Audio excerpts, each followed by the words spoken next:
Hello guys, welcome to another video in my channel. अभी हम जिस मैच के बारे में बात करने वाले हैं वो है आज का काउंटी चैंपियनशिप का मैच, जो कि होने जा रहा है ससेक्स और मिडलसेक्स के बीच में। तो ये मैच होने जा रहा है काउंटी ग्राउंड होवे में, जो कि ससेक्स का घर है। कल भी हमने काउंटी का एक मैच कवर करा हुआ था और जैसा जैसे हमने कहा था वैसे ही चीज़ें जा रही हैं। हाँ, सभी चीज़ें से नहीं गई हैं। हमने कहा था कि लो स्कोरिंग इनकाउंटर की तरफ मैच हो सकता है और वैसा ही मैच जा रहा है। थोड़ा बहुत एक आध प्लेयर की तरफ हमने थोड़ा ज़्यादा ही कंसंट्रेशन दिया था, जो अभी तक तो नहीं चले हैं, लेकिन देखना पड़ेगा कि at the end of the match क्या होता है, क्योंकि एक ही दिन का मैच अभी हुआ है, अभी तो बहुत मैच बाकी है। लेकिन होपफुली सब कुछ सही जाए। और आई होप आप लोगों का भी बहुत बुरा नहीं चल रहा होगा, अभी सब कुछ बैलेंस में ही है। अगर आप पीछे भी होंगे तो भी शायद बहुत पीछे नहीं रहे होंगे। स्टार्ट करते हैं इस मैच की एनालिसिस। इस मैच का पूरा वीडियो स्टार्ट करने से पहले मैं एक सवाल आपसे यहीं पे पूछूंगा, और ये वीडियो जब तक ख़त्म होगा ना तब तक आपको ये सवाल पता चल जाना चाहिए।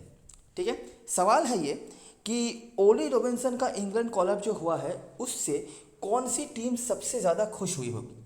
ठीक है, आपको अभी से शायद लग रहा होगा कि ऑफ कोर्स इंग्लैंड की टीम हुई होगी, क्योंकि उनको बहुत ज़्यादा फ़ायदा हो रहा है। लेकिन बात शायद ऐसा नहीं है। जब तक ये वीडियो ख़त्म होगा आपको कुछ और ही लगने लगेगा। ठीक है, चलो स्टार्ट करते हैं। तो काउंटी ग्राउंड होवे मतलब ससेक्स का घर है। दोनों टीमों ने जो शफल हुआ था ग्रुप्स का, उसके बाद एक एक करके मैच खेला हुआ है और दोनों ही टीमों ने अपने अपने मैचेस जो है जीते हैं। माफ़ करना, ससेक्स की टीम हारी है, मिडलसेक्स की टीम जीती है। जो ब्रेक के बाद, मतलब इतना बड़ा जो ब्रेक था काउंटी सीजन में, इस बीच जिस टीम को सबसे ज़्यादा नुकसान हुआ है, मतलब सबसे ज़्यादा प्लेयर्स जिनके तरफ से गए हैं, वो हैं ससेक्स की टीम। ठीक है, ऑलरेडी ओली रॉबिन्सन अवेलेबल नहीं है, ये तो आपको पता ही होगा, जो उनके मेन बॉलर होते हैं जिनके ऊपर डिपेंड करके ही उनका पूरा सीजन जो है चलता है। इसके अलावा भी ट्रेविस हेड नहीं है, डेविड वीजी नहीं है, स्टीन वैनजाइल जो खेल रहे थे वो भी नहीं है, और भी एक आध जोफ्रा आर्चर तो है ही नहीं, उसकी बात तो छोड़ ही दीजिए आप। टॉम क्लार्क जो भी अच्छा कर रहे थे वो भी नहीं है। तो वापस से रॉयल लंदन कप में जो हमने प्लेयर्स खेलते हुए देखे थे इनकी टीम में, वही कुछ प्लेयर्स जो हैं यहाँ पर भी आपको खेलते हुए दिख जाएंगे। एक आध प्लेयर हो सकता है जो शायद उनके फर्स्ट टीम के पार्ट होते हैं, उनमें से कोई अवेलेबल हो, लेकिन मोस्टली ये जो प्लेयर्स अभी खेल रहे हैं ना काउंटी मैचेस में, ये वही प्लेयर्स हैं जो रॉयल लंदन कप में भी आपको दिखे हुए थे। ठीक है, कैप्टनसी वापस से टॉम हेंस के पास आ गई है और चीज़ें फिर वही से, मतलब वही पे आ गई है ससेक्स की तरफ से कि एक्सपीरियंस प्लेयर्स की कमी है। और ऐसे फॉर्मेट में जब आप लॉन्गर फॉर्मेट खेल रहे हो, एक्सपीरियंस प्लेयर्स की बहुत ज़्यादा ज़रूरत होती है, जो पूरी तरीके से ससेक्स लैक कर रही है। हालांकि जब मैं आपको हिस्टोरिकली कुछ चीज़ें दिखाऊंगा, आपको दिखेगा कि ससेक्स इस फिक्सचर में आगे चल रही थी और कुछ प्लेयर्स रहे हैं जिन्होंने बहुत ज़्यादा डोमिनेट करके रखा हुआ था, चाहे वो किसी भी टीम की तरफ से हो। लेकिन अभी जो करंट सिचुएशन है ससेक्स की तरफ से काफ़ी अच्छा नहीं है। ठीक है, दूसरी तरफ से अगर मैं बात करूँ मिडलसेक्स की तरफ से, तो इनका भी बैटिंग कंसिस्टेंटली अच्छा नहीं चल रहा है। उनके जो सीज़न कैप्टन चल रहे थे पीटर हैंड्सकॉम्ब, बहुत ही बुरे फॉर्म पर नजर आए हैं पूरे सीज़न में। मतलब डे वन से ये जो सीज़न चला है काउंटी का, बीच में एक आध मैच में कुछ रन उन्होंने बनाया होगा, लेकिन जो एक्सपेक्टेशन और जो पोटेंशियल के साथ वो आए थे उसका 1% भी मेरे ख्याल से उन्होंने शो नहीं करा हुआ था। अभी वो अवेलेबल नहीं है, ऑस्ट्रेलिया में वापस जा चुके हैं। वो ऑस्ट्रेलियन डोमेस्टिक से सुनहरा वाला है महज 4-5 दिन के बाद ही। तो उनके भी टीम में कुछ चेंजेस हुए हैं। लेकिन अच्छी बात क्या है कि अगर हम एक्सपीरियंस वाइज बात करें तो मिडलसेक्स की टीम आपको काफ़ी ज़्यादा एक्सपीरियंस नजर आएगी। ठीक है, सब कुछ जो भी है, जो जितना भी है, हम यहाँ पे आगे बातें करने का स्टार्ट करते हैं इस मैच की एनालिसिस। आखिरी 5 मैचों की बात करें तो ससेक्स यहाँ पर 3-2 से आगे चल रही है, जैसे मैंने आपको बताया। ग्राउंड में अगर रिकॉर्ड्स की बात करें तो उतना अच्छा रिकॉर्ड हालांकि नहीं रहा है ससेक्स का, ज़्यादा मैचेस वो हारे ही हैं यहाँ पर और कुछ मैच टाई भी हुए हैं। आ जाते हैं और देखते हैं जब ये दोनों टीमें आमने सामने हुई हैं तो क्या हुआ है। हम स्टार्ट कर रहे हैं 2018 से और ये पहला मैच है जो होवे में हुआ था। ये जो पूरा फिक्सचर आपको दिख जाता है ना, मैं जो 5 मैचेस आपको दिखाऊंगा फर्स्ट, लो स्कोरिंग मैच की तरफ आपको इंडिकेशन यहाँ पर भी मिलने वाला है। ठीक है, कुछ प्लेयर्स होंगे और स्पेसिफिकली लो स्कोरिंग मैच है तो बॉलर्स ही होंगे जो डोमिनेट कर रहे हैं मैचेस में। कुछ बॉलर्स होंगे जो दोनों टीमों की तरफ से आपको बहुत ज़्यादा प्रभावशाली होते हुए दिख जाएंगे इस पूरे फिक्सचर में। तो देखते हैं वो कौन कौन से नाम हैं, वो कौन कौन से प्लेयर्स हैं जो यहाँ पर आपको इफेक्टिव होते हुए दिख सकते हैं। ठीक है, तो ये है पहला मैच मिडलसेक्स। आप देखेंगे 230 नहायत ही कम स्कोर है। होल्डन और एस्किनाजी। अभी एक नाम आपको बहुत ही ज़्यादा क्रिस्टल क्लियर दिख जाएगा और वो है ओली रॉबिन्सन। और जो सवाल मैंने आपको पहले ही पूछा ना कि कौन सी टीम सबसे ज़्यादा खुश हुई होगी ओली रॉबिन्सन के इंग्लैंड कॉल अप से, वो जवाब आपको यहाँ पर मिल जाएगा और वो है मिडलसेक्स। ठीक है, क्यों? देखिए देखिए 7 विकेट। अच्छा, ससेक्स ने बनाया 323 बैटिंग से भी ओली रॉबिन्सन, यहाँ पर हैरिस थे जिनके भी अच्छे रिकॉर्ड्स थे, लेकिन वो अवेलेबल नहीं है तो बातें करके फ़ायदा नहीं। और मरता मिडिलसेक्स 322 वीसी का यहाँ पर विकेट रहा है, ससेक्स ने यहाँ पर चेस कर लिया। ओवरऑल एक लो स्कोरिंग एनकाउंटर ही रहा है, ठीक है, ज़्यादा रन नहीं बने हैं और काफ़ी सारे विकेट्स गिरे हैं। हैरिस एक तरफ से और दूसरी तरफ से ओली रॉबिन्सन आपको डोमिनेट करते दिख रहे हैं। बैटिंग से एक वेन ब्राउन का नाम आया है, रॉबिन्सन जो बैटिंग से भी कंट्रीब्यूट कर रहे हैं, होल्डन एस्किनाजी जो करंट स्क्वाड में अवेलेबल हैं। अगला मैच ये हुआ था लॉर्ड्स में। मिडिलसेक्स की बैटिंग यहाँ पर भी खराब रही, उन्होंने बनाया 169, जिसको लीड किया था करंट स्क्वाड मेंबर्स में से आपको कोई नहीं मिलेंगे, लेकिन रॉबिन्सन का नाम यहाँ पर भी है। ससेक्स का बैटिंग भी अच्छा नहीं रहा, हैरिस बैम्बर इनके परफॉर्मेंसेज रहे हैं। बैम्बर करंट स्क्वाड में अवेलेबल हैं। तीसरे इनिंग्स में भी आप देखिए कितने कम रन बन रहे हैं, 232। एस्किनाजी हैं, रॉबिन्सन वापस से, ठीक है, तो 6 विकेट्स इस मैच में भी। ऊपर भी आपने 7 विकेट देखा था उनका। अच्छा, साथ में ये कुछ बॉलर्स से जिन्होंने विकेट निकाला जो अवेलेबल नहीं है। ससेक्स 175, वापस से बेन ब्राउन कुछ स्कोर कर रहे हैं। बैम्बर यहाँ पर भी उनका नाम आ रहा है और जिन्होंने यहाँ पर डोमिनेट करा। अगला मैच 2019 का ये जो पहला मैच था 2019 वाले सीजन का, जो कि लॉर्ड्स में मतलब मिड घर में हुआ था, वापस से वही सीन 138। लीड किया किसने? रॉबिन्सन, और वीसी अवेलेबल नहीं है। हैरिस के यहाँ पर बैटिंग से भी कुछ कंट्रीब्यूशन थे। ससेक्स ने लेकिन यहाँ पर बहुत बड़ा रोल खड़ा कर दिया। करंट स्क्वाड में आपको बेन ब्राउन दिख जाएंगे। बेन ब्राउन इस फिक्सचर में काफ़ी इंपॉर्टेंट रोल प्ले कर रहे हैं, कंसिस्टेंटली शायद नहीं, लेकिन हर मैच में हमने एक आध इनिंग्स तो देखा है जहाँ पर उनका एक अच्छा स्कोर बन रहा है। साथ में सॉल्ट, वैन ज़ाइल, बियर अवेलेबल नहीं है। बॉलिंग से मरता, हैरिस, ये कुछ बॉलर से मरता हमेशा ही आपको पता ही होगा कि लॉर्ड्स के ग्राउंड पे अच्छा करते हैं, और ये चाहे क्लब क्रिकेट में हो, मतलब डोमेस्टिक में हो या इंटरनेशनल में हो, ये हर जगह पे इन्होंने साबित करके रखा हुआ है। साथ में बैम्बर जो कॉन्सिस्टेंटली इनका नाम आ रहा है।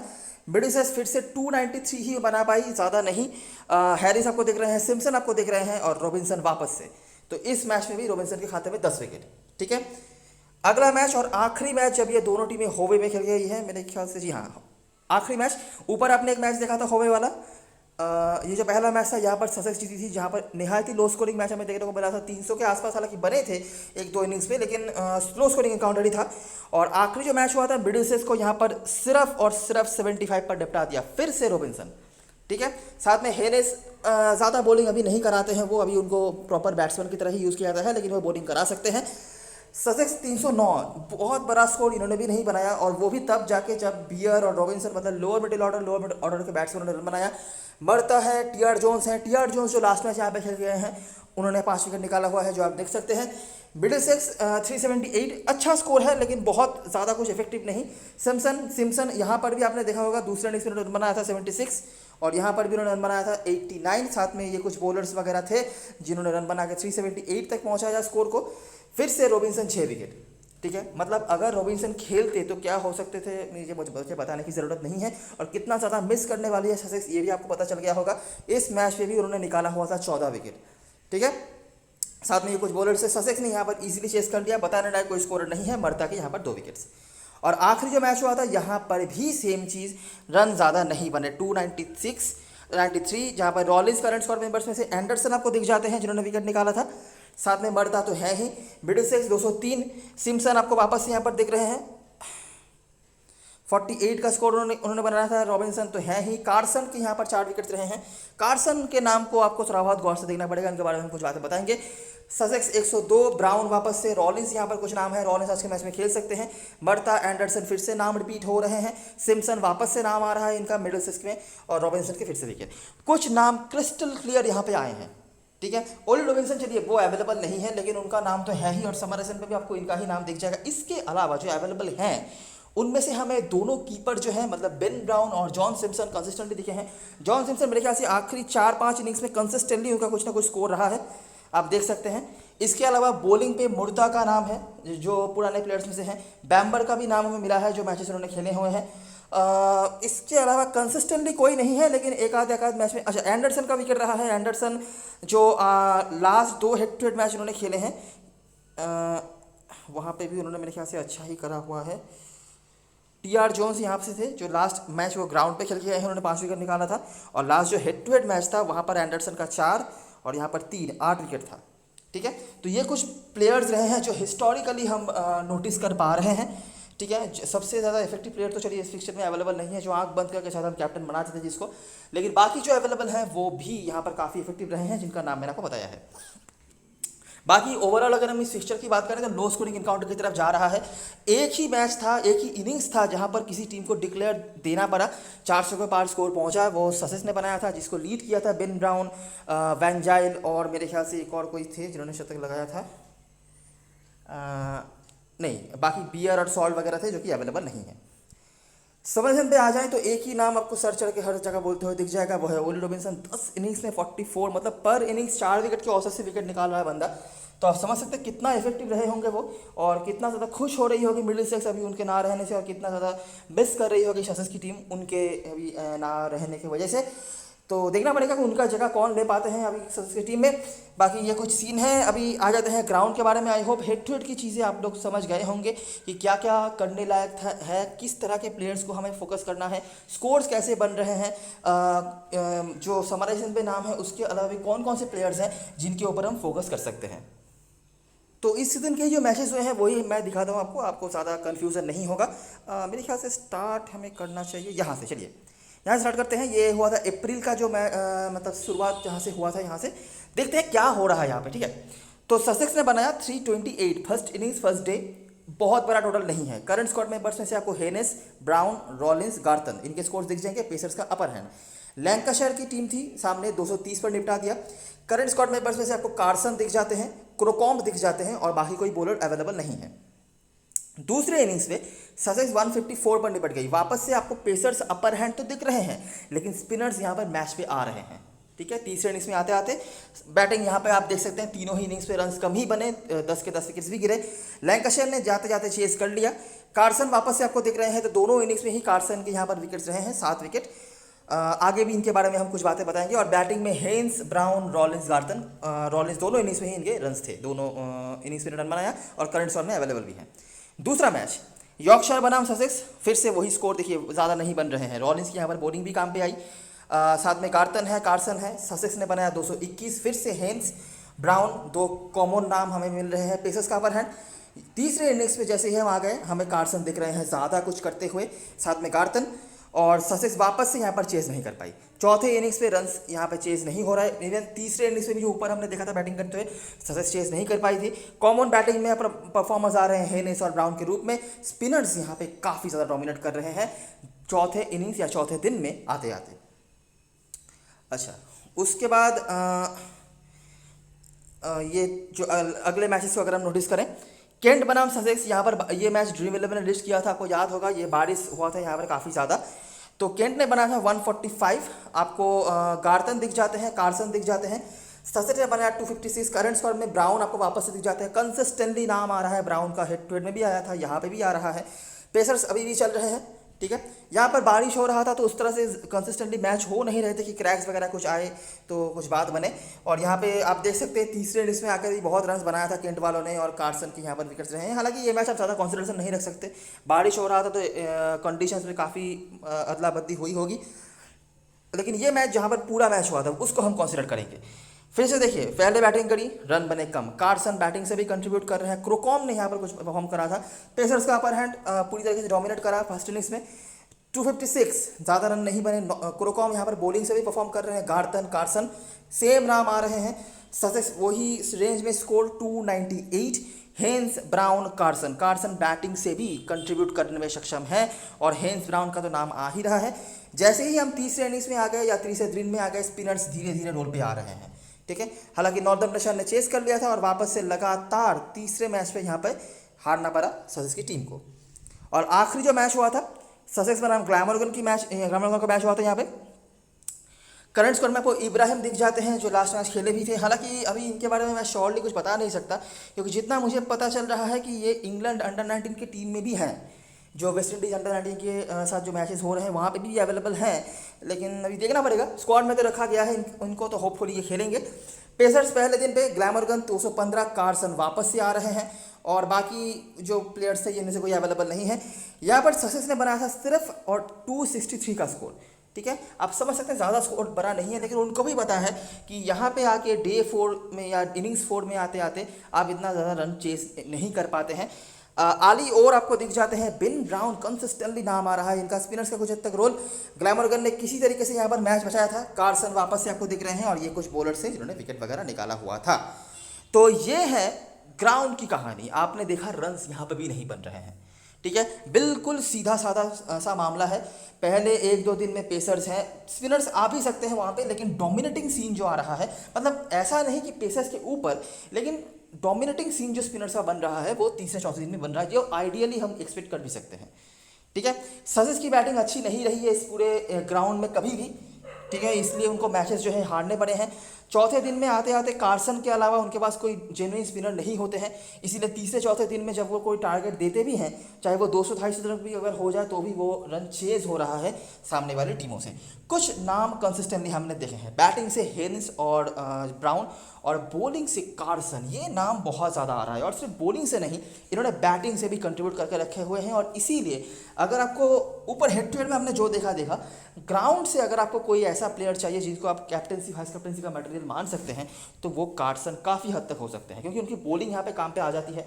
तीसरे चौथे इनिंग्स में तो कहीं ना कहीं पे बॉलिंग तो आनी ही है, और इनका बैटिंग हैंड भी काफ़ी अच्छा है और काफ़ी इफेक्टिव वो हो रहे हैं, ठीक है। तो ये हम नोटिस कर पा रहे हैं। बाकी ब्राउन हेन्स तो है ही बैटिंग से, जिन्होंने आपने देखा है।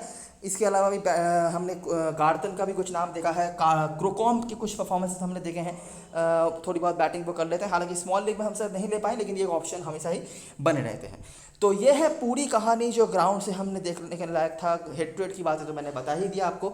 आई होप सारी चीज़ें आपको समझ में आ गई होगी और क्रिस्टल क्लियर हो गया होगा कि हो क्या रहा है इस पूरे सीन में, चाहे वो ग्राउंड से हो चाहे वो हेड टू हेड से हो, ठीक है। और कुछ नाम ऑलरेडी आपके दिमाग में आ गया होगा। अभी हम बात करेंगे प्लेइंग 11 के बारे में। अच्छा, इस सीजन के परफॉर्मर्स अगर आप देखना चाहते हैं तो देख सकते हैं, हेन्स हाईएस्ट रन स्कोरर हैं दोनों टीम्स को मिलाकर। उसके बाद रॉबसन आते हैं, हालांकि रॉबसन ने ज़्यादा इनिंग्स खेले हुए हैं, उनका एवरेज थोड़ा सा कम ही है। बैटिंग आप देख सकते हैं कि मिडिलसेक्स काफ़ी पीछे है, ठीक है। सभी तरह से जो प्लेयर्स हैं उनके बैटिंग से परफॉर्मेंस बेटर हुए हैं। हेन्स ब्राउन तो आपने देखी है। आली और एक नाम आ रहे हैं आउट ऑफ नोवेयर। लास्ट जो मैच आपने देखा था इस ग्राउंड पर उन्होंने बनाया है। आली और ने रॉयल लंडन कप में भी एक आध मैच में अच्छा परफॉर्मेंस करा हुआ है। एक्सपीरियंस की कमी ज़रूर है, लेकिन इस फॉर्मेट में ये काफ़ी इफेक्टिव प्लेयर माने जाते हैं। लोअर डिवीजन क्रिकेट में सेकंड टीम के होकर भी कंसिस्टेंटली उन्होंने स्कोर करके रखा हुआ है 4-डे फॉर्मेट या 3-डे फॉर्मेट का जो मैचेस होता है वहाँ पे। और यहाँ पर भी उन्होंने काफ़ी हद तक प्रभावित करके रखा हुआ है। 8 में से 5 इनिंग्स में उन्होंने 50+ स्कोर बना के रखा हुआ है। तो काफ़ी इफेक्टिव प्लेयर हो रहे हैं आली और इस फॉर्मेट में, और काफ़ी बड़े पंड बन सकते हैं बैटिंग से अगर आप देखना चाहते हैं तो। मार्क स्टोनमैन सारे से आ गए हैं विलियर्स की टीम में। हालांकि फॉर्म का कोई अता पता उस तरह से नहीं है, आप देख सकते हैं जो उनका डेब्यू हुआ था वो बिल्कुल भूलने लायक था। विलियर्स की तरफ से दोनों ही इनिंग्स में उन्होंने 0 रन बनाया था। बाकी रॉब वाइट, स्किनाजी तो चलिए सीजन परफॉर्मर हैं ही, हालांकि आखिरी मैच में उतना खास कुछ कर नहीं पाए थे। रॉबसन भी इनका ग्राफ थोड़ा नीचे जा रहा है, और जैसे मैं हमेशा कहता हूँ रॉबसन का बेस्ट परफॉर्मेंस आपको दिख जाएगा लॉर्ड्स के ग्राउंड पे, जो 4 50+ स्कोर इनका है इस सीजन में। चारों के चारों ही लॉर्ड्स के ग्राउंड पे बनाया हुआ है। और रॉब वाइट कुछ मैचों में इन्होंने कुछ कंट्रीब्यूशन करे हुए हैं। आखिरी जो मैच हुआ था मिडिलसेक्स का, वहाँ पर उन्होंने अपना पहला 100 का स्कोर बनाया हुआ है लिस्ट है क्रिकेट में। बॉलिंग से आपको कार्सन दिख जाते हैं, यहाँ से मर्ता और बैम्बर सीजन परफॉर्मर हैं ये दोनों ही, और अभी भी अच्छा कर रहे हैं। फिन हडसन प्रेंटिस, ये नाम आप ज़रूर सुने होंगे अगर आप काफ़ी दिनों से काउंटी फॉलो कर रहे हैं। डर्बीशायर की टीम में ये खेलते थे और काफ़ी इफेक्टिव रहे हैं ये। इवन रॉयल लंडन कप में तो अकेले के बलबूते भाई टीम को खींच के ले जा रहे थे वो हडसन प्रेंटिस। अभी आ गए हैं ससेक्स की टीम में, और आप समझ सकते हैं कि बहुत ही बड़ा रोल वो प्ले कर रहे हैं, क्योंकि गिने चुने जो एक्सपीरियंस प्लेयर्स हैं इस पूरे ससेक्स की टीम में, उनमें से हडसन प्रेंटिस एक हैं। हालांकि पहले मैच में बहुत इफेक्टिव नहीं हो पाए थे, लेकिन अगर मैं इनकी इंडिविजुअल रिकॉर्ड्स की बात करूं अगेंस्ट मिडिलसेक्स तो काफ़ी अच्छा है, ठीक है। एक 50 उनका है, 3 इनिंग्स उन्होंने खेले हैं, एक नॉट आउट रहे हैं और एक रन आउट, ऐसा कुछ सीन है। तो काफ़ी एक्सपीरियंस प्लेयर हैं इस फॉर्मेट में, और काफ़ी इन्फॉर्म प्लेयर हैं, मोमेंटम भी अच्छा है इनके पास। और आप उम्मीद कर सकते हैं चाहे अभी के लिए इनका परसेंटेज कितना भी हो, काफ़ी लोग इनको कैप्टन बना के ले आएंगे जो थोड़ा बहुत काउंटी काफ़ी दिनों से फॉलो कर रहे हैं वो, चाहे वो हाइड्रेटिव लास्ट हो चाहे वो रॉयल लंडन कप हो। इन्होंने काफ़ी इफेक्टिवनेस दिखाया हुआ है both from the bat and with the ball. अभी हम बात करेंगे प्लेइंग 11 के बारे में और देखते हैं कौन कौन से प्लेयर हमारे लिए इंपॉर्टेंट हो सकते हैं। ये कुछ प्लेइंग 11 हो सकता है मिडिलसेक्स की तरफ से, जिनमें से जो प्लेयर्स हमने हिस्टोरिकली देखे हैं नाम, उनमें से सिम्पसन है, एंडरसन है, टीआर जोन्स हैं, बैम्बर हैं और मर्ता हैं। ये 5 प्लेयर्स आपको देखने को मिले हैं। अभी इनमें से आप मिनिमम 4 को तो लेकर जाएंगे ही। टीआर जोन्स शायद आप छोड़ भी सकते हैं क्योंकि ऑलरेडी एंडरसन वरनविता मर्दा है, लेकिन टीआर जोन्स बॉलिंग भी कर सकते हैं। और क्योंकि हम थोड़ा बहुत लो स्कोरिंग इनकाउंट माफ करना बैटिंग भी कर सकते हैं, बॉलिंग की तो बात हो ही रही है। और क्योंकि हम थोड़ा बहुत लो स्कोरिंग मैच की तरफ देखना चाहते हैं तो ये हमारे लिए इंपॉर्टेंट प्लेयर हो सकते हैं। इंजरी से वापस आ रहे हैं, थोड़ा मोमेंटम गेन करने में टाइम लग सकता है, लेकिन क्वालिटी की कोई कमी नहीं है। अगर आप काफ़ी सालों से फॉलो कर रहे हैं काउंटी सर्किट, आपको पता होगा टीआर जोन्स बहुत इफेक्टिव प्लेयर हुआ करते थे पास्ट में भी। अगर हम बैटिंग से बात करें तो ये कंसिस्टेंटली किसी का भी परफॉर्मेंस नहीं आया है, ठीक है। रॉबसन लॉर्ड्स के बाहर उतना अच्छा परफॉर्मेंस नहीं आया है। स्टोनमन तो खराब फॉर्म के चलते इस टीम से उस टीम, उस टीम से इस टीम पे हो रहे हैं। इसकी नाजी, हालांकि आप ये इस प्लेयर को ज़रूर से नहीं छोड़ना चाहेंगे, मुझे बताने की ज़रूरत नहीं है कि किस कैलिबर के प्लेयर हैं, किस तरह के प्लेयर हैं। हालांकि कोई रिकॉर्ड इनका नहीं है, लेकिन ये छोड़ने लायक प्लेयर कभी भी नहीं होते हैं। बाकी नीचे आएंगे तो रॉब वाइट, मैक्स होल्डन जैसे प्लेयर्स के भी नाम हैं, इनमें से आप सोच सकते हैं। एक बॉलर का नाम जो है मैं कहना चाहूँगा, और वो है थियन वलाडविता। ये काफ़ी अच्छी बैटिंग भी कर लेते हैं। रॉयल लंदन कप में भी आप इनको फॉलो करा होगा, हालांकि विकेट टेकिंग एबिलिटी उतना ज़्यादा आपने नहीं देखा होगा, लेकिन लॉन्गर फॉर्मेट में ये बहुत ही इफेक्टिव प्लेयर है। और याद रखना, यहाँ पे स्पिनर्स का काम है, ठीक है। और अगर स्पिनर्स का काम आता है तो यहाँ से वलाडविता, यहाँ से रॉबसन और होल्डन भी शायद कुछ ओवर की स्पिन बॉलिंग का जो पार्ट है वो करवा सकते हैं। रॉबसन का इंपॉर्टेंस बैटिंग से कितना होगा मैं नहीं बता सकता, लेकिन वो बॉलिंग करा सकते हैं, ठीक है। ये होल्डन के लिए भी लागू होता है, लेकिन होल्डन को बॉलिंग नहीं दी जाती है। होल्डन को तो टीम इस्तेमाल ही नहीं करना चाहती है। मुझे लगता है किसी तरीके से ये सीज़न बीत जाए होल्डन का, तो मिडिलसेक्स के लिए तो वो आखिरी बारी खेलेंगे सीजन में, ऐसा मुझे लग रहा है। तो रॉबसन आपके लिए एक दूसरे स्पिनर का रोल निभा सकते हैं, लेकिन वलाडविता बहुत इंपॉर्टेंट प्लेयर हो सकते हैं। बैटिंग काफ़ी अच्छी कर लेते हैं, सबसे बड़ी बात जो इनके लिए प्लस पॉइंट है। और स्पिनर्स का काम यहाँ पे है जो आपने नोटिस करा है, और इनके पास एबिलिटी है बंचेस में विकेट निकालने का, ठीक है। ओवर द सीजन आपको पता चल भी जाएगा। और मुझे लगता है यहाँ पे क्योंकि ससेक्स की बैटिंग काफ़ी एक्सपीरियंस्ड है, लो स्कोरिंग मैचेस भी बन रहे हैं, तो इनका रोल बहुत ज़्यादा बन सकता है। तो हमारी टीम में जो प्लेयर्स होंगे, मुर्ता, बैम्बर्ड, यहाँ से एंडरसन को भी मैं लेके चलूँगा, और सिम्पसन।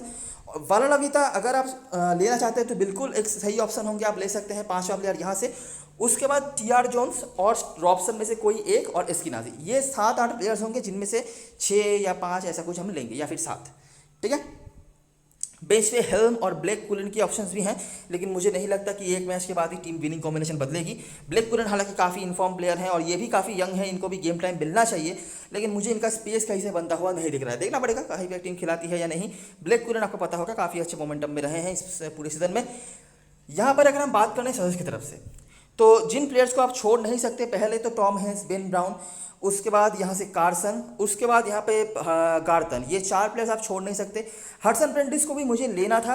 अगर आप मुझसे पूछेंगे कि अगर आपको मतलब सिलेक्ट करना पड़े गार्टन और हडसन प्रेंटिस में से कौन, तो एनी डे मैं कहूँगा कि इस फॉर्मेट में हडसन प्रेंटिस इफेक्टिव प्लेयर है। लेकिन क्यों मैं नहीं कह रहा हूँ, हडसन प्रेंटिस अभी भी इस टीम से ज़्यादा खेले नहीं है, ठीक है। एक ही मैच खेला था, ठीक ठाक परफॉर्मेंस था। अभी मुझे लगता है थोड़ा बहुत इनको टाइम लगना चाहिए सेट होने के लिए, या समझने के लिए टीम का कंडीशन क्या है, टीम किस तरह से ऑपरेट करती है इसको। इसीलिए मैं उतना ज़्यादा कॉन्फिडेंट नहीं हूँ, क्योंकि इनके पास गार्टन भी जो प्लेयर हैं वो भी सेम ही रोल प्ले करते हैं। हडसन प्रेंटिस राइट हैंडेड है बस बॉलर, और गार्टन लेफ्ट हैंडेड है, दोनों का ही सेम रोल होने वाला है, ठीक है। तो इसीलिए इन दोनों के बीच में मैं थोड़ा बहुत कंफ्यूज हो रहा हूँ। अगर आप इन दोनों को ही ले सकते हैं तो बहुत अच्छी बात है, लेकिन अभी भी मैं ये श्योर नहीं हूँ कि हडसन प्रेंटिस को किस तरह से टीम यूज़ करेगी। कोशिश करना दोनों को लेके चलने का, ठीक है। और अगर नहीं हो पाए तो गार्टन को ही लेके चलो, परसेंटेज प्लेयर भी होंगे। इसके अलावा आपके लिए ब्लैक हॉर्स जो बन सकते हैं, ब्लैक हॉर्स मतलब हो सकता है लोग उस तरह से इनको कंसिडर नहीं करें, आली और डेल्रे रॉलिंस और डैन इब्राहिम, इन तीनों में से एक को कहीं से अगर मैनेज कर पाऊँ, मुझे पता है बहुत मुश्किल होगा, इसीलिए मैं स्मॉल लीग के लिए नहीं भी कह रहा हूँ, लेकिन ये 3 आपके लिए ब्लैक हॉर्स बन सकते हैं। इनमें से अगर आप मुझसे पूछेंगे तो मैं कहूँगा डैन इब्राहिम का नाम, ये बॉलिंग भी थोड़ी बहुत करवा लेते हैं। आली और एक्सपीरियंस की कमी है, और सामने जो बॉलिंग लाइनअप है मिडिलसेक्स का, मैं बैटिंग को लेकर ज़्यादा हो सकता है होपफुल नहीं हूँ, लेकिन उनकी बॉलिंग लाइनअप जो है, जहाँ पर मर्ता, बैम्बर इन्फॉर्म प्लेयर्स हैं, एक्सपीरियंसड हैं, तो हो सकता है मैं आली और को एक बार इग्नोर कर भी लूँ। बड़ी लीग में ज़रूर से इनको ट्राई करना है, छोटी लीग में मैं सजेस्ट नहीं करूं। लेकिन बाकी जो प्लेयर्स हैं, डेल्रे रॉलिंस और डैन इब्राहिम, इनके पास एक्सपीरियंस भी है। डेल्रे रॉलिंस टीम के दूसरे स्पिनर भी होने वाले हैं, आपको पता ही होगा। बस यही बात है। हालांकि इस फॉर्मेट में उतना ज़्यादा इफेक्टिव तो नहीं हो पाए हैं, इसीलिए मैं कहूँगा डैन इब्राहिम अगर आप कहीं से मैनेज कर पाएँ तो बहुत अच्छा हो सकता है ये आपके लिए सिलेक्शन। लेकिन फिलहाल के लिए हमारे लिए स्मॉल लीग में जो प्लेयर ज़रूर से होंगे, हेलेस होंगे, आपका रॉलिंस नहीं, ब्राउन होंगे, गार्टन प्रिंटिस में से हो सकता है मैं एक को लूँ, या अगर पॉसिबल हो दोनों को नहीं कोशिश करूँगा, कार्सन, ठीक है। ये 5-6 में से 5 या 4 जो भी होगा हम लेंगे। बेंच पे सीन हंट हैं, ज़्यादा मैचेस ये खेले नहीं थे, लेकिन जितना मैच इन्होंने खेला हुआ था इफेक्टिव नजर आए थे। देखना पड़ेगा टीम को खिलाती है या नहीं, सारों के जगह पर एक जगह बनता है, लेकिन हमारे टीम में हम कहीं से भी इनको मैनेज नहीं कर पाएंगे, तो पक्की बात है। कैप्टन मैच करें चॉइस की बात करें तो मिडिलसेक्स के होकर रॉबसन और एंडरसन के आसपास लोग जा सकते हैं, या फिर आप यहाँ पे इसकी नाजी को भी कंसिडर कर सकते हो। इसकी नाजी डिफ़ॉल्ट कैप्टन बन जाएंगे अगर बैटिंग से कोई सोचना चाहते हैं तो। शायद इनके कोई रिकॉर्ड नहीं हो, लेकिन ये जिस तरह के प्लेयर हैं और जिस तरह की टीम है सजेस्ट की अभी काफ़ी इनएक्सपीरियंस्ड है। तो देखना पड़ेगा। हालांकि लो स्कोरिंग मैच है तो शायद मैं लो स्कोरिंग मैच की तरफ हम देखना चाहते हैं, तो इसी तरह मैं शायद इसकी नाजी को कैप्टन मैसेर नहीं बनाऊँ, लेकिन टीम में तो मतलब छोड़ने लायक प्लेयर ये है नहीं। उसके बाद वाइट और मरता यहाँ पर आप इसकी नज़र को कंसिडर कर ही सकते हैं। और उसके बाद यहाँ पे बैम्बर और टीआर जोन्स जैसे प्लेयर्स के भी ऑप्शंस बने रहते हैं। वलाला विता एक बहुत ही डिसेंट ऑप्शन बनेंगे, मैं कहूँगा आपको। ये जो बंचेस में विकेट निकालने की एबिलिटी है वो यहाँ पर काम पे आ सकती है, और ये थोड़ी बहुत बैटिंग भी कर लेते हैं जो आपके लिए बहुत इफेक्टिव हो सकता है। यहाँ पर बात करें सजेस्ट की तरफ से तो हडसन प्रेंटिस मुझे लगता है काफ़ी लोग कैप्टन से हडसन प्रेंटिस और गार्टन के आसपास लोग जा सकते हैं, क्योंकि बाकी जो इफेक्टिव प्लेयर्स हैं ना, चाहे वो हेनेस हो, हेनेस का परसेंटेज बहुत कम है, और जो फॉलो करे होंगे रॉयल लंडन कप उनको पता होगा कि हेनेस उस तरह से अच्छा कुछ कर नहीं पाए थे, लेकिन वो फॉर्मेट अलग है, ठीक है। और रॉयल लंडन कप के भी आखिरी मैच में उन्होंने 100 मारा था, जो मैच ड्रीम 11 लिस्ट नहीं करा था। तो जो भी हो, ये फॉर्मेट अलग है और यहाँ पर वो काफ़ी इफेक्टिव होते हुए आए हैं, ठीक है। और इससे यहाँ पर रिकॉर्ड्स भी उनके डिसेंट है। बनने चाहिए हेनेस कैप्टनसी के मटेरियल, लेकिन शायद लोग अगर सेफ प्लेयर्स की तरफ जाएं तो हेनेस को कैप्टन नहीं बनाएं। उसके बाद हेनेस और ब्राउन के ऑप्शंस हैं। गार्टन मुझे लगता है काफ़ी लोग कैप्टन हसन बना सकते हैं, क्योंकि रिसेंटली जो फॉर्मेट में वो अच्छा करके आए हैं। रिस्की में कार्सन का ऑप्शन है, और मुझे लगता है ससेक्स की तरफ से लॉजिकली सबसे बढ़िया कैप्टन चॉइस और सेफ कैप्टन चॉइस कार्सन ही हो सकते हैं। इनका बैटिंग हैंड बहुत ही अच्छा है, ठीक है, और इनकी बॉलिंग लगातार काम पे आ रही है। और उसके बाद जो तीन मैंने ब्लैक हॉर्स आपको बताया, आली और दिलरे रॉलिंस और डैन इब्राहिम, इनमें से एक अगर आप मैनेज कर पाते हैं तो आपका टीम अलग हो सकता है। हालांकि उनका चलना भी चाहिए। बड़ी लीग के लिए इन तीनों को ही आप टीम में रख सकते हो। इनमें से कैप्टनसी मटेरियल आली और है। मैं स्मॉल लीग के लिए इसलिए नहीं कह रहा हूँ क्योंकि ये बॉलिंग का क्वेश्चन आपको नहीं देंगे, अगर बैटिंग से फेल मतलब फेल, लेकिन इनके पास एबिलिटी है बहुत ही बड़ा इनिंग्स खेलने का, ठीक है। तो इसीलिए स्मॉल लीग में मैं शायद सजेस्ट नहीं करूँ, आपके ऊपर है अगर आप रिस्क लेना चाहते हैं तो, लेकिन बड़ी लीग में डेफिनेटली ये एक ट्रायबल ऑप्शन है। तो मैंने बेसिकली इस तरह का स्ट्रक्चर बना कर रखा है। 2 स्लॉट्स मेरे पास अभी भी खाली हैं, ठीक है। आप एक ही बैट्समैन लोगे मोस्टली, उससे ज़्यादा आप नहीं लेना चाहोगे। तो बैटर में आपके पास क्या है, आपके पास ऑप्शन जो हैगा, स्मॉल लीग के लिए बात कर रहा हूँ, रॉबसन हो सकते हैं, स्टोनमन शायद कुछ लोग लेंगे कुछ लोग नहीं लेंगे, लेकिन मुझे लगता है कि इनसे बेटर ऑप्शन हमारे पास अवेलेबल होगा। और क्योंकि हम थोड़ा लो स्कोरिंग इनकाउंटर की तरफ जा रहे हैं यहाँ पे, तो इसीलिए स्टोनमन मैं शायद मैनेज नहीं कर पाऊँ। और रॉब वाइट का भी ऑप्शन होगा, होल्डन का भी ऑप्शन होगा। रॉब वाइट फिर भी आप कोशिश करते हो, होल्डन इस फिक्सचर में एक आध इनिंग्स में नाम है, बड़ी लीग के लिए सोच सकते हैं आप। आली और एक ऑप्शन हो सकते हैं, इन्होंने लास्ट जो मैच इस ग्राउंड पे खेला था, रन बनाया था, मोमेंटम अच्छा है, फॉर्म भी अच्छा है। तो स्मॉल लीग के लिए जेन्युइन ऑप्शन मैं कहूँगा रॉबसन और आली और में से आप सोच सकते हैं। शायद आप रॉबसन की तरफ जाएँ क्योंकि ये पोलिंग भी करा सकते हैं, ठीक है। अभी ऑलराउंडर सेक्शन से आपको एक लेना है। एंडरसन को मैंने लेकर रखा हुआ है। एंडरसन और टीआर जोन्स में से मुझे लगता है आप एक लेना चाहेंगे, आप दोनों को नहीं ले सकते। एंडरसन परसेंटेज प्लेयर होंगे, काफ़ी लोग कैप्टन भी हो सकते हैं, लेकिन मैं बता दूं कि टीआर जोन्स के आने के बाद इनका रोल थोड़ा बहुत बदल भी सकता है, ठीक है। दोनों का ही जो है बैटिंग हैंड काफ़ी अच्छा है, दोनों के ही हेड टू हेड रिकॉर्ड्स अच्छे हैं। एंडरसन ने लास्ट मैच में जो खेला था हेड टू हेड 8 विकेट निकाला हुआ था। टीआर जोन्स जो last head to head match इस ग्राउंड पे खेला था 5 विकेट एक इनिंग से था। तो दोनों में से एक आप लेंगे। और आखिरी जो प्लेयर बचेगा, बॉलर सेक्शन से आप ले सकते हैं गार्टन को, ठीक है, जो ऑप्शन हो सकता है आपके पास, जो काफ़ी लोग लेंगे भी। हालांकि पर्सनली मैं इस फॉर्मेट में गार्टन को उतना ज़्यादा हाईली रेट नहीं करता हूँ, लेकिन इनका बैटिंग हैंड काफ़ी अच्छा है। और यहाँ से हडसन प्रेंटिस को छोड़ने लायक कोई रीज़न मेरे पास नहीं है। परसेंटेज इनका जितना भी हो, काफ़ी लोग इनको कैप्टन भी बना सकते हैं, ये कंसीडर करके रखना।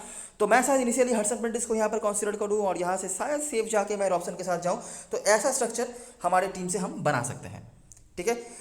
बॉलिंग पे मैंने वालालावीता को रखा है, जो शायद कोई नहीं लेंगे क्योंकि ऑलरेडी एंडरसन है, बैम्बर मरता है। तो वालालावीता एक ऑप्शन है जिनके ऊपर आप कुछ सोच सकते हो। वालालावीता की जगह पर अगर आप चाहो सेफ रहने के लिए गार्टन को भी ले सकते हो। इवन वालालावीता की जगह पर आप यहाँ पे टीआर जोन्स और एंडरसन दोनों को भी लेकर चल सकते हो। लेकिन वालालावीता के मैं ट्राई करना चाहूँगा, स्पेशली अगर मुझे कहीं से दिख रहा है कि 4th इनिंग्स में इनकी बॉलिंग आ सकती है तभी, ठीक है। ये एक वेरिएबल सीन है जो आप कर सकते हो। वालालावीता कोई नहीं लाएगा, मैं अभी से मुझे लग रहा है ऐसा, लेकिन ये एक ऑप्शन हो सकता है जहाँ पर आप सोच सकते हो, ठीक है। कैप्टन वाइस कैप्टनसी के लिए अगर आप सोचना चाहते हो, देखिए सेफ ऑप्शंस भी हैं। सेफ ऑप्शन कैसे होंगे, हडसन प्रेंटिस एंडरसन, ठीक है, या फिर हाईली एस्किनाजी। रिस्की ऑप्शंस की बात करें, रिस्की ऑप्शन में सबसे बड़ा जो नाम मेरे दिमाग में बार बार आ रहा है वो है कार्सन का। रीज़न मुझे बताने की ज़रूरत नहीं है, मैं क्यों बता रहा हूँ, ठीक है। बेन ब्राउन और सिम्पसन के भी यहाँ पर कॉम्बिनेशन के ऊपर आप सोच सकते हो, दोनों के ही बहुत ही अच्छे डिसेंट रिकॉर्ड्स हैं।